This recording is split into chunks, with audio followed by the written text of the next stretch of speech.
দেশের মুদ্রাবাজারে স্বচ্ছতা ও গতিশীলতা আনতে বৈশ্বিক মানদণ্ডের সঙ্গে সামঞ্জস্য রেখে নতুন দুটি লেনদেন ভিত্তিক রেফারেন্স রেট প্রবর্তন করতে যাচ্ছে বাংলাদেশ ব্যাংক।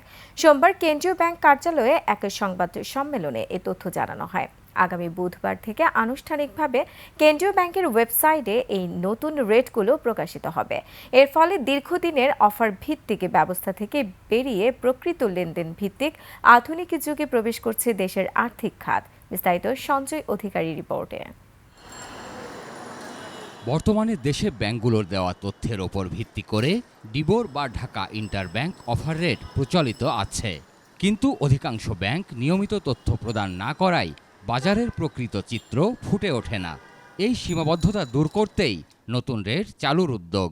এই রেটটা আসলে রেফারেন্স রেট, এটা সবসময় এটা আমাদের থাকবে এবং এটা অটোমেটেড সিস্টেম। কিছু না, আমাদের ডেটাগুলো আসবে, ডেটাগুলোর যে ইন্টারন্যাশনাল কনভেনশন, ইন্টারন্যাশনাল বেস্ট প্র্যাকটিসগুলো এবং স্ট্যান্ডার্ডের যে ধরনের মডেলগুলো ফলো করে, আমরা ঠিক একই ধরনের মডেলগুলোই ফলো করে এটা করা হয়েছে।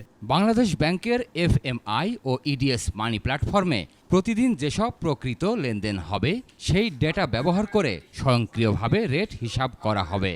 ট্রেজারি বিল বন্ডের সাথে যে ট্রানজ্যাকশনের সাথে যুক্ত এটা অটোমেটেড সিস্টেম। ব্যাংকগুলোর সাথে প্র্যাকটিক্যালি করেছি, তাদের একের পর এক আমরা দেখেছি, ফিডব্যাক নিয়েছি, বিভিন্ন জায়গায় আমরা প্রেজেন্টেশন দিয়েছি এবং এক্সারসাইজ দিয়েছি। প্রাথমিকভাবে ওভারনাইট থেকে শুরু করে 3 মাস মেয়াদি বিভিন্ন ক্যাটাগরিতে এই রেট পাওয়া যাবে। রেফারেন্স রেটটা বেসিক্যালি হচ্ছে একটা মার্কেট রিপ্রেজেন্টেটিভ রেট, যেটা হচ্ছে মার্কেটে যে ট্রানজ্যাকশনগুলো হচ্ছে রিয়েল টাইমে, সেটার প্রেক্ষিতে একটা রেট আমরা আপনাদের ডিসক্লোজ করছি। ইসলামী ব্যাংকের ব্যবস্থাপনা পরিচালকের অবসরকে ব্যাংক খাতের স্বাভাবিক প্রক্রিয়া হিসেবে উল্লেখ করা হয় সংবাদ সম্মেলনে।